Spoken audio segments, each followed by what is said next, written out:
Hi friends, உங்கள் சுஜாதா மனோகரன் பேசுகிறேன். இன்றைக்கி நாம் பார்க்க போகிறது வாழைப்பழம் வச்சு ஒரு போண்டாங்க. அருமையாக இருக்கும், ரொம்ப டேஸ்ட்டாக இருக்கும், இன்ட்ரெஸ்டிங்காக, எல்லாருமே சாப்பிட்ற மாதிரி, உடனே செஞ்சுக்கிற மாதிரி இருக்கும். இதுக்கு ரொம்ப பெரிய வேலையும் இல்லை. எப்படி செய்கிறதுன்னு நம்ம வீடியோக்குள்ளே போய் பார்க்கலாம் வாங்க ஃப்ரெண்ட்ஸ். இப்போ நம்ம வாழைப்பழம் போண்டாவுக்கு எப்படி செய்கிறது, என்ன வேணுங்கிறத பார்க்கலாம். இப்போ பாருங்கள், இது செவ்வாழைப்பழம், நல்ல கனிஞ்சு சாஃப்டாக இருக்குது. இதில் நான் 2 பழம் எடுத்திருக்கேங்க ஃப்ரெண்ட்ஸ். இந்த 2 பழத்தில் நம்ம இதுக்கு தேவையான பொருட்கள்னு பார்க்கும்போது ரொம்ப ஒரு 4-5 ஐட்டம் தான் வேணும். நம்ம வீட்டில் அன்றாடம் டக்குன்னு கைக்கு எடுக்கிற மாதிரி ரொம்ப பக்கத்தில் இருக்கிற பொருட்கள் தான். இப்போ இதை கையிலையும் பிசைஞ்சிக்கலாம், இது மாதிரியும் ஸ்மாஷ் பண்ணிக்கலாங்க ஃப்ரெண்ட்ஸ். மிக்சியில் போடக்கூடாது. இது மாதிரி நல்லா அது கனிஞ்சு இருக்கிறதால இது மாதிரி செஞ்சோம் அப்படின்னா சாப்பிடும்போது டேஸ்ட்டாக இருக்கும். இது மாதிரி நம்ம ஸ்மாஷ் பண்ணிக்கணும், நல்லா சாஃப்டாக ஸ்மாஷ் பண்ணிக்கணுங்க ஃப்ரெண்ட்ஸ். இதில் நம்ம செவ்வாழைப்பழம், நேந்திரம்பழம் இது 2ம் போட்டுக்கலாம். மலைப்பழம் இருந்தாலும் போட்டுக்கலாங்க ஃப்ரெண்ட்ஸ். மற்றபடி பூவாழை, ரஸ்தாளி, கற்பூரவல்லி அதெல்லாம் போட்டோம் அப்படின்னா அந்த டேஸ்ட் நல்லா இருக்கிறது இல்லை சாப்பிட்றதுக்கு. அது எந்த அளவுக்கு வெல்லம் போட்டாலும் உங்களுக்கு அது ஒரு மாதிரி ஒரு புளிப்புத்தன்மை வரும் அதில். ஆனால் இதில் அந்த புளிப்புத்தன்மை இருக்காது, நல்லா இருக்கும் சாப்பிட்றதுக்கு. இப்போ இந்த அளவுக்கு ஸ்மாஷ் பண்ணால் போதுங்க ஃப்ரெண்ட்ஸ். வீட்டில் குழந்தைங்க இருக்கும்போது அவங்களுக்கு ஏதாவது கொஞ்ச நேரத்துக்கு ஏதாவது ஒரு தரம் கொஞ்சம் ஏதாவது ஸ்நாக்ஸ் வேணும் அப்படின்னு கேட்பாங்க. அது மாதிரி இருக்கும்போது இது செஞ்சு கொடுத்தோம் அப்படின்னா ஈஸியாகவும் இருக்கும். அதுவும் இல்லாமல் இப்போ டக்குன்னு பழம் நம்ம அப்படியே சீப்பாக வாங்கிட்டு வருவோம், கனிஞ்சு போயிடுச்சு அப்படின்னா வேஸ்ட் ஆகும். அப்போ நம்ம இது மாதிரி யூஸ் பண்ணிக்கலாம். இது ஒரு ஸ்நாக்காகவும் இருக்கும். அது மட்டும் இல்லாமல் இது செஞ்சு வச்சோம் அப்படின்னா 2 நாள் வரைக்கும் நல்லா இருக்குங்க ஃப்ரெண்ட்ஸ்.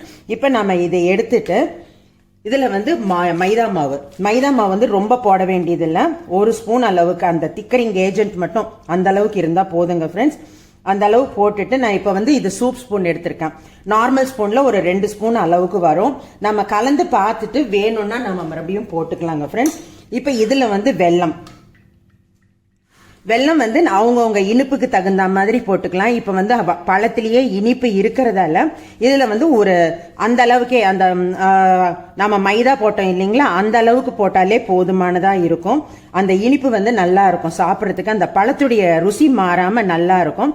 இப்போ நான் இது மிக்சியில் போட்டிருக்கேன், நைஸாக சாஃப்டாக இருக்கு. இப்போ பாருங்கள், இப்போ அதே அளவுக்கு நான் வெல்லமும் போடுறேன். இதில் உங்களுக்கு வேணும்னா இன்னும் கூட கொஞ்சம் சேர்த்தி போட்டுக்கோங்க. இப்போ இதில் ஏலப்பொடி இடித்து வச்சுருக்கேன் நான், அதை நம்ம போட்டுக்கலாம். இப்போ இதில் 2 ஏலக்காய் அளவுக்கு நான் போடுறேங்க ஃப்ரெண்ட்ஸ். 2 வாழைப்பழம் போட்டிருக்கிறதால 2 ஏலக்காய் நான் போடுறேன்.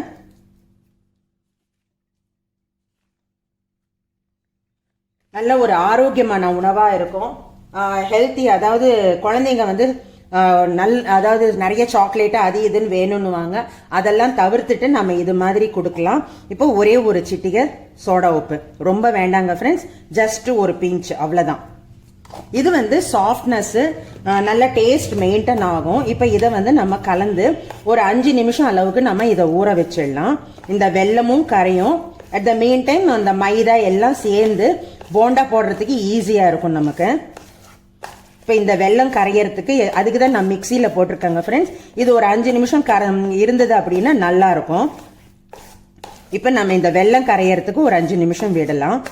இதை மிக்சியில் கூட போடலாம், ஆனால் வலுவலுன்னு ஒரு மாதிரி ஆயிடும், நல்லா இருக்காது அது. இது கேரளா டிஷ், அவங்க கையிலேயே தான் பிசைஞ்சு போடுவாங்க, ரொம்ப நல்லா இருக்கும். அது மாதிரி செய்யலாம். இப்போ பாருங்க, இது மாதிரி உங்களுக்கு விருப்பம் இருந்ததுன்னா கையில் கூட நம்ம பிசைஞ்சு போடலாங்க ஃப்ரெண்ட்ஸ், தப்பு ஒன்றும் இல்லை. இப்போ நம்ம கையில் பிசைஞ்சு போட்டோம் அப்படின்னா அந்த அன்பு அதில் சேரும். நம்ம ஃபேமிலி மேலே நம்ம வச்சிருக்கிற அன்பு அதில் சேர்ந்து அந்த அந்த உணவு எப்பவுமே ஒரு அருமையான விஷயமா இருக்கும். இப்போ பாருங்க, நம்ம கை கழுவிட்டு சுத்தமாக செய்யும்போது அது ஒரு ஆரோக்கியமான உணவு, நல்ல ஒரு சத்தான உணவாக இருக்கும். இப்போ பாருங்க ஃப்ரெண்ட்ஸ், இதை இன்னொரு 5 நிமிஷம் நம்ம ஊற வைக்கலாம். இப்போ பாருங்கள் ஃப்ரெண்ட்ஸ், எண்ணெய் காஞ்சிடுச்சு. இப்போ நான் மாவு ஒன்று சாம்பிள் போட்டு பார்த்தேன், மைதா மாவு பத்தலை, அதனால இன்னும் கொஞ்சம் மாவு, அதாவது நான் இப்போ 1 ஸ்பூன், பெரிய ஸ்பூனில் 1 ஸ்பூன் போட்டேன் இல்லைங்களா, அது மாதிரி 2 மடங்கு போட்டிருக்கேன் நான். ஸ்வீட்னஸ் கரெக்டாக இருக்குது, பழத்துடைய ஸ்வீட்னஸும் இருக்கிறதால கரெக்டாக இருக்குது. இப்போ பாருங்கள், எண்ணெய் காஞ்சிடுச்சு. சின்னதாகவே போடுங்க, சின்னதாக போட்டாவே நல்லா பெருசாக வரும். இது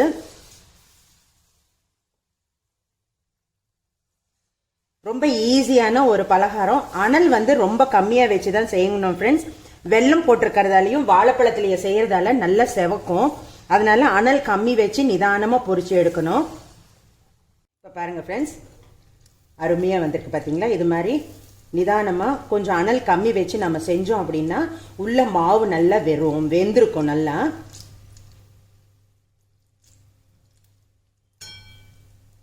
நம்ம ஒரு பண்டிகை வாரம்னா கூட ஒரு ஸ்வீட்டாக நம்ம செஞ்சுக்கலாம். எப்படியும் நம்ம வீட்டில் பழங்கள் வந்து கணிஞ்சு போகும்.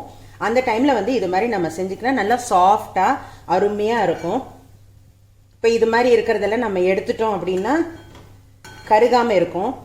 இது கரிஞ்சி போச்சு அப்படின்னா கருப்பாயிடுச்சு அப்படின்னா சாப்பிட்றதுக்கு நல்லா இருக்காது. அதுக்கோசம் நம்ம இதை எடுத்துட்டோம் அப்படின்னா நல்லா இருக்கும். இப்போ இது வந்து சன்ன அனல்லையே இன்னொரு நிமிஷம் இருக்கட்டும்ங்க ஃப்ரெண்ட்ஸ். இது பக்கத்தில் நின்று நம்ம திருப்பி விடணுங்க ஃப்ரெண்ட்ஸ். இல்லைன்னா மேலே வந்து அந்த ஒயிட்னஸ் வந்து வந்துடுச்சு அப்படின்னா அது ஜாமுனாட்டம் குப்புற போகவே போகாது. மறுபடியும் அதை பார்த்து நம்ம பக்கத்தில் இருந்து பொரிச்சு எடுக்கணும். கரெக்டாக திருப்பி விட்டு உடனே பார்த்தீங்களா இது எப்படி திரும்புது அப்படின்னு சொல்லிட்டு ஜாமுனாட்டம் குட்டிக்கரணம் போட்டுக்கிட்டே இருக்கும். பாருங்க சத்தம் அடங்கிடுச்சு. நல்லா நல்லா சாஃப்டாக சூப்பராக இருக்கும். இப்போ பாருங்கள் ஃப்ரெண்ட்ஸ், கலர் எப்படி சேஞ்ச் ஆகுதுன்னு சொல்லிட்டு அனல் பாருங்கள் எந்த அளவுக்கு நான் சிம்மில் வச்சு செய்கிறேன் பாருங்கள். அந்த அளவுக்கு செய்யும் போதே நமக்கு இது மாதிரி கலர் சேஞ்ச் ஆகும். பயந்துடாதீங்க. ஆனால் வேகிற வரைக்கும் நிதானமாக நாம் பார்த்து எடுக்கணும். நல்லா பாருங்கள், இப்போ தொட்டு பார்த்தோம் அப்படின்னா நல்லா சாஃப்டாக இருக்கும். இப்போ பாருங்கள் ஃப்ரெண்ட்ஸ், சத்தம் அடங்கிடுச்சு. நாம் இப்போ எடுத்துடலாம் எண்ணெயிலேருந்து. இப்போ பாருங்கள் ஃப்ரெண்ட்ஸ், ரெண்டாவது அடிசல் வந்து நான் போடும்போது இன்னும் அனல் கம்மி பண்ணி போட்டேன். இன்னும் பாருங்கள் கலர் எவ்வளோ அழகாக இருக்குன்னு சொல்லிட்டேன். நம்ம முதல் தரம் போடும்போது எண்ணெய் கொஞ்சம் காஞ்சி இருந்ததுன்னா அந்த அளவுக்கு செவக்கும் நமக்கு.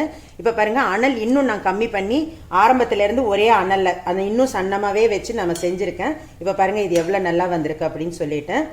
இப்போ இதுக்கு வந்து நீங்கள் மைதா வந்து நீங்கள் வாழைப்பழம் இழுக்கிற அளவுக்கு அந்த கனிஞ்ச தன்மையை பொறுத்து தான் நம்ம இதில் மைதா போட முடியுங்க ஃப்ரெண்ட்ஸ். இப்போ இது 2 வாழைப்பழத்துக்கு கிட்டத்தட்ட ஒரு 6 ஸ்பூன் 7 ஸ்பூன் மைதா போட்டிருக்கேன் நான். வெல்லம் வந்து அதே ஒரு 4 ஸ்பூன் அளவுக்கு வெல்லம் போட்டிருக்கேன். இப்போ பாருங்கள் இது அருமையாக இருக்குது. இப்போ நாம் இதை எடுத்துடலாம். இப்போ பாருங்கள் ஃப்ரெண்ட்ஸ், அருமையான வாழைப்பழ போண்டா ரெடி ஆகிடுச்சு. உங்களுக்கெல்லாம் கண்டிப்பாக பிடிச்சிருக்குன்னு நினைக்கிறேன். எல்லாருமே செஞ்சு பார்த்துட்டு ரிவ்யூஸை சொல்லுங்கள் எப்படி வந்தது அப்படின்னு சொல்லிட்டு. ஒரு பண்டம் வீணாகாமல் ஒரு அருமையான ஒரு ஸ்நாக் ஆகிடுச்சு. எல்லாருமே விரும்பி சாப்பிட்ற மாதிரி இருக்கும். Thank you friends. This is from Sujatha Manoharan. இது வரைக்கும் சப்ஸ்கிரைப் பண்ணிக்காதவங்க கண்டிப்பாக சப்ஸ்கிரைப் பண்ணிக்கோங்க. பெல் பட்டன் ப்ரெஸ் பண்ணி நோட்டிஃபிகேஷன் வந்துருச்சான்னு பார்த்துக்கோங்க. ஏன் இந்த நோட்டிஃபிகேஷன் வரணுமா அப்படின்னு நினைக்காதீங்க. இந்த நோட்டிஃபிகேஷன் வந்தால் தான் நான் போடுற வீடியோஸ் உடனுக்குடன் உங்களுக்கு வந்து சேருங்க friends. Thank you friends. This is from Sujatha Manoharan.